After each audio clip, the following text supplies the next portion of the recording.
Hi everyone, this is Ollie. Welcome to Magic Hands Hobbies. Today we are following on from the dry brushing tutorial that I put together and released on my last video as part of my introduction to noobs, and this is putting into practice the dry brushing techniques and trying to show you what it looks like on a model.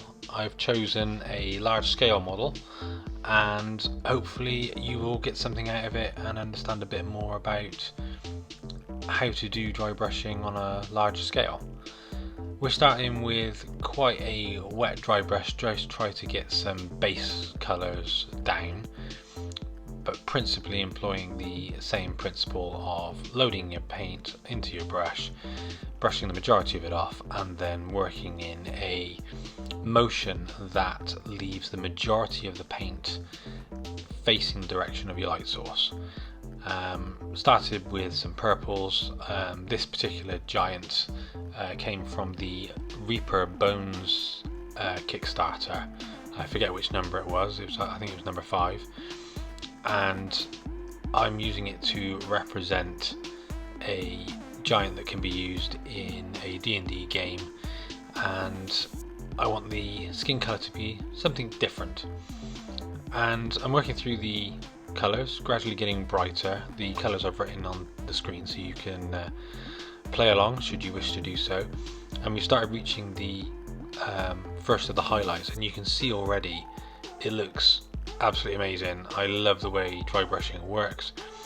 I don't really employ it very much, mainly because I'm trying to improve on other techniques, but it's always nice to have, additional strings to your bow, so to speak. I love the way this method picks out the definition, especially on those legs, on the muscles around the knee joint. I really like it. The only downside to it, which you'll see later, is it turns very powdery, and that's something I don't like. It puts a texture onto the model as well, and I might try and get some advice on that. It may be that I just went a step too far with it and just went too high in the highlights and applied too much paint.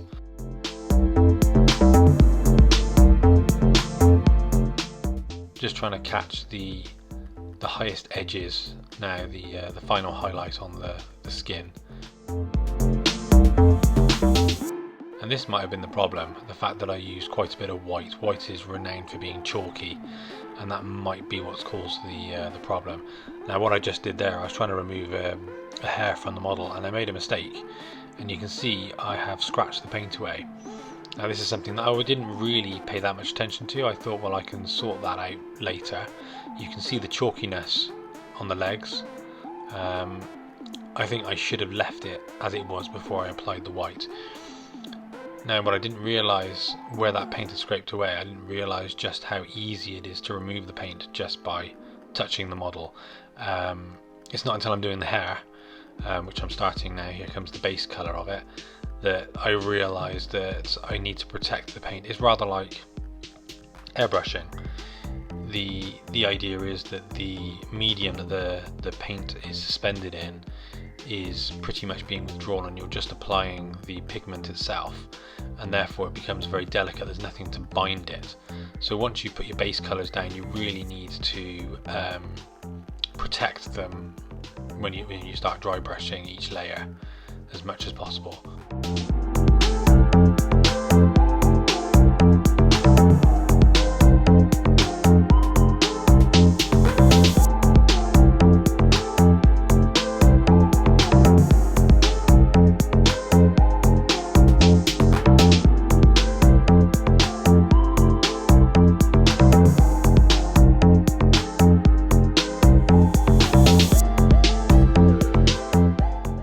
Trying to work with the curves of the body. My light focus is, as usual, coming from above. I have tried light sources from beneath. Didn't go particularly well, and I've never made a video on it, but I'm bound to go back to it at some point. Trying to create multiple points of light onto one model is a really nice effect. Usually you'd have one from above and one from below, and if you imagine them at exact opposites on a circle surrounding your model, as you move one you move the other, and you can get some really nice effects. I've never really perfected it, but it's something I might try in the future. So I'm moving on to the first highlight, and this is where I start to notice that the paint gets removed. So this layer that I'm putting on first works out all fine, but then the next highlight, it removes everything from underneath. It may actually have been the brush. It is a pretty soft brush. It's a makeup brush that I bought from the local supermarket, but it is pretty well worn, and it may be that the bristles aren't clean enough and have some excess paint on there and have become a bit stiffer, and I was scratching the model instead. So here we go, this is where I've noticed it. And it's like, right, what am I going to do? And maybe it's the brush, maybe it's the paint. Let's see if I can put in a bit more paint on top of it and correct it. And it doesn't work. It puts paint on in other places but then scratches it back off where it had been removed before. So I had to reapply the base colour, and then I've put I'll put a matte varnish over the top of that to protect it. Then go straight back in with the first highlight colour, and everything works out fine.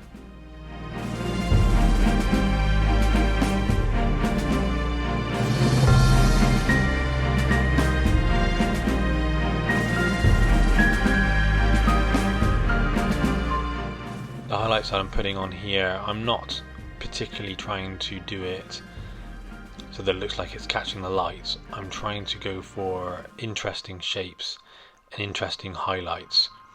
It's not quite what I would normally do. Normally I do volumetrics, but with hair, whilst the highlights do tend to follow the form, you also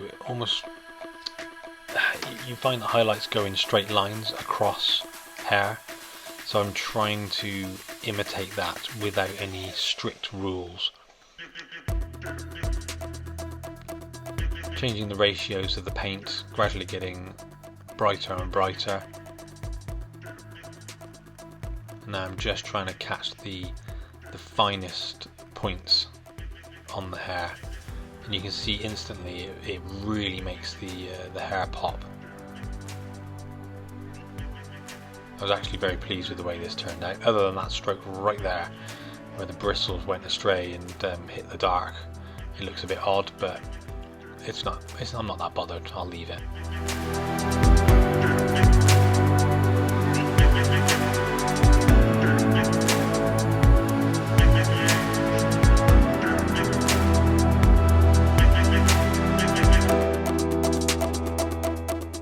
Okay, the leather. I'm showing the leather colours that I used. It was the same principle. I just forgot to press record on the camera, I'm afraid. So you're just gonna have to trust me on that one. I'm gonna apply some washes over the metal.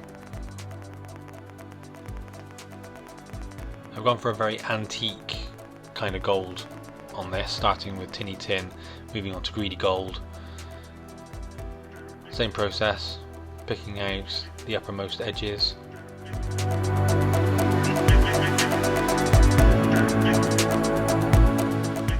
Being very careful not to get anything on the hair.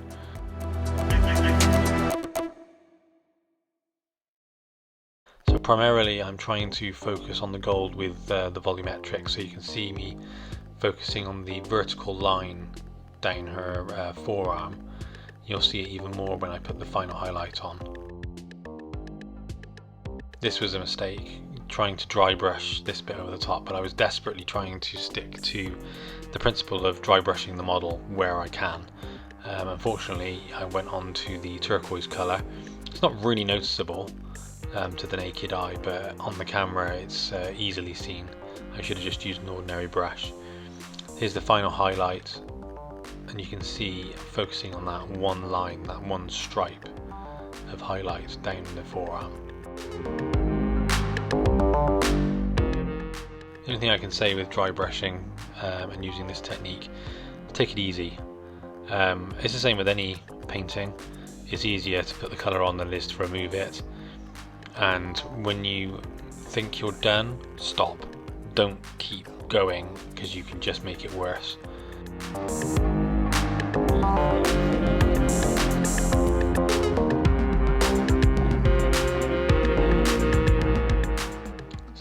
just going in over the finer parts with a regular brush, fine brush, and trying to pick out the highlights on the, I suppose it's a breastplate.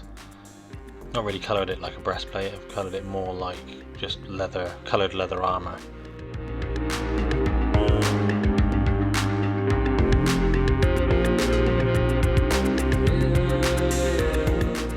Pretty happy with that. Need to sort the face out. So I've gone over the bits that were chipped with the same base colour that I had on my wet palette still. Sorry it's out of focus here, but yeah, I've gone in and tried to repair the areas, and because the majority of the emphasis will be on her face, I'm just going over all the areas to draw the eye and avoid this chalkiness. The last thing I want to do is go over the whole model, because otherwise it's pointless dry brushing it, but I think the top of her chest here and in and around the face needs to look good.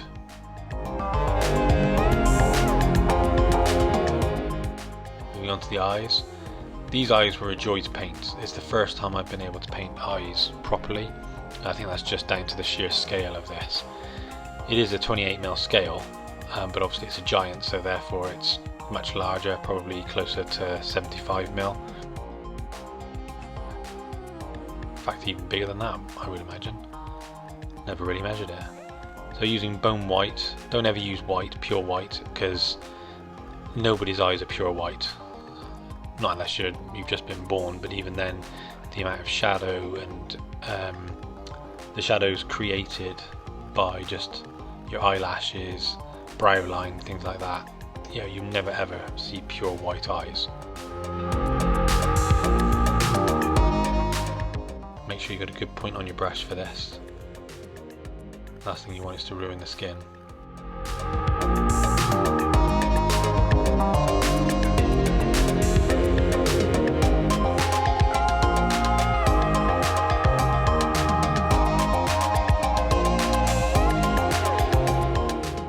Yeah, the brush has lost its point there. Got to be really careful.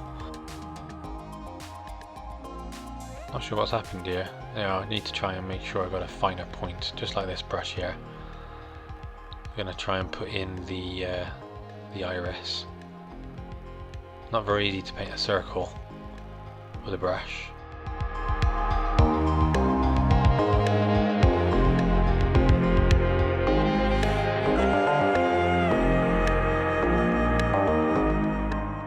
The other thing is to try and get the proportions of the direction that the eyes are looking.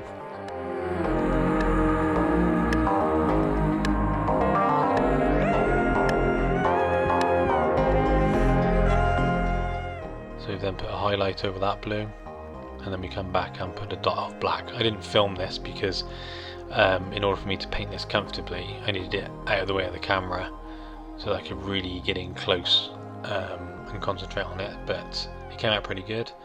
Just put a variation of the colour of her skin for the lips. I don't want this giant to be wearing makeup, but again you can see the chalkiness on the face. Not particularly happy about that. I'd rather have painted this all by hand, but that's not the point. Now the video that I did with the dry brushing tutorial, I'll put a link to that above. Feel free to go and have a look and check out some of my other videos. I will be adding some other noob technique videos as well.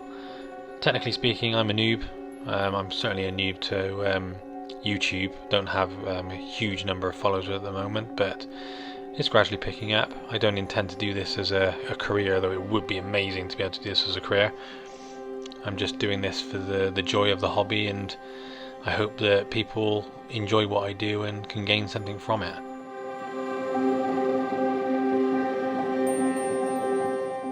This was nerve-wracking. I very rarely do freehand stuff, and I make a little mistake here, but yeah, live and learn.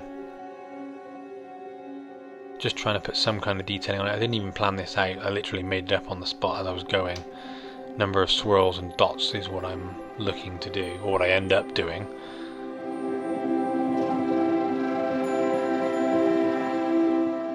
I wasn't trying to make anything symmetrical or uniform, just trying to come up with something nice.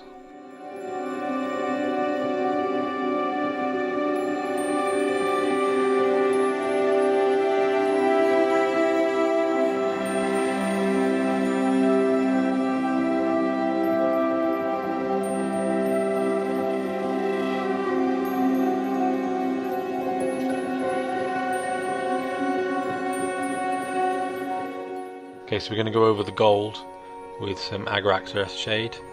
This helps bring the tone down, give some variation to the gold. It also, if you use a brush and just go slightly outside the lines on purpose of the gold, it will give it a depth as if the gold is on the material, rather as a relief, as if it was embroidered. I could probably have changed it slightly, and instead of painting lines, I could have done it with a series of scratches, and that would have given the impression that it was embroidered. A little bit too advanced for me. I'll maybe try that another time. Moving on to the base, just going to slap a base colour all over everything. Having looked at the model, the majority of it, the way that the model has been created, it looks like it's all from one building and rubble.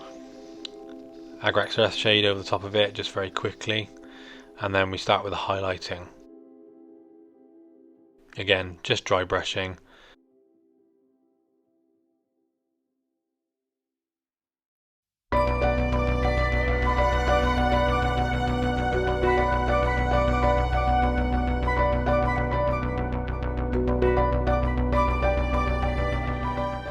Gradually working up through the colours. And as you do, you need to think about the effects of your brush strokes. So in this particular case, I'm trying to use the brush strokes to show what the stone is, and try and add texture to the stone. On that pillar, I was trying to provide, I suppose, veins of colour across the stone, which is what you would quite often see on pillars of that type. Final highlight, just trying to catch the absolute top edges. And something unusual that I do is, on this base, I then go back with a wash, and this is because I've drowned out the shadows too much and I want to put a bit of variety. So on the base I'll go across and put some wash on there. Before I do that, just take that final highlight that I'd already used and just stipple, just add some texture on, some variation. Now in theory, really I should have done this with every colour so far, as well as just dry brushing. So here we are adding the shadow back in, just to try and emphasise a bit of variation and a bit of contrast. That's one thing that I really do need to improve on, is pushing the boundaries between dark and light. My colour palette tends to be a bit muted, which I like. I've been doing it for years, but I've look at painters out there, and when they do the contrast, it looks amazing, and that's what I want to aspire to. I think you should always have something to aspire to, otherwise you're just going to do the same thing over and over and over again. There's no point in just sitting there and not trying to improve on things, and I have that philosophy in life. What's the point in just riding the bus? Try and make it a nice journey and make everything more exciting. Improve yourself as you go.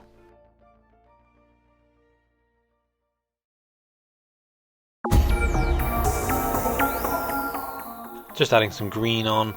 I don't have any Moss Effects paint that I know that you can get. I think it's AK Interactive that do it. That might be completely wrong, but I don't have any Moss Effect paint, so I'm just putting something down just to give a little bit of variety on the base, a little bit of colour. We'll come back with a brighter green, just highlight those areas before adding some grass tufts as a final element.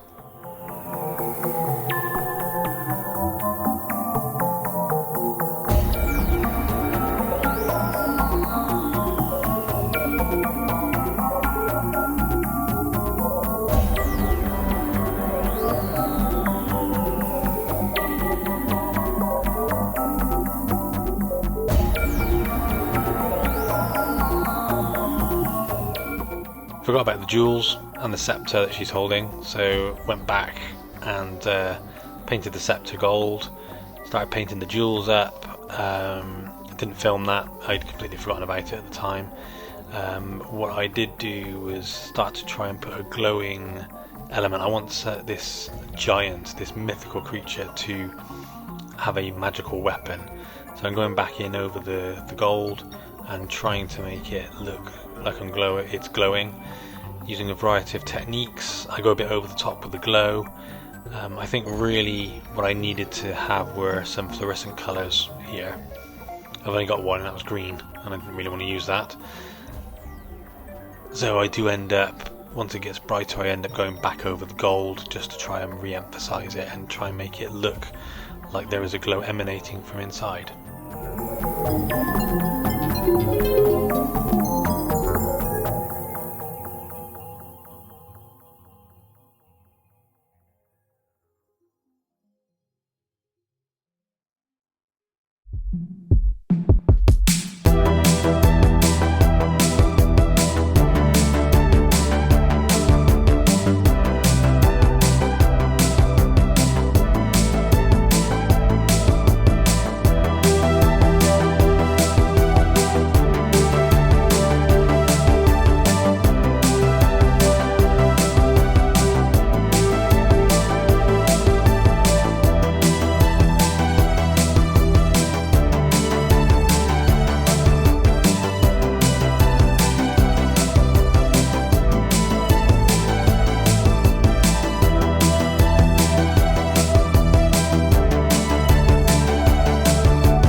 Here are the grass tufts, trying to put a variety of sizes on, putting them in the locations where the green moss areas are, and then final bit, painting the base.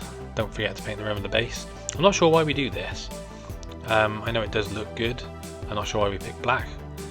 Here are the final pictures. I really hope you guys have enjoyed it. If you have, please like, subscribe, show it to your friends, and I hope you got something from it and really enjoyed it. I'll see you in the next one. Bye.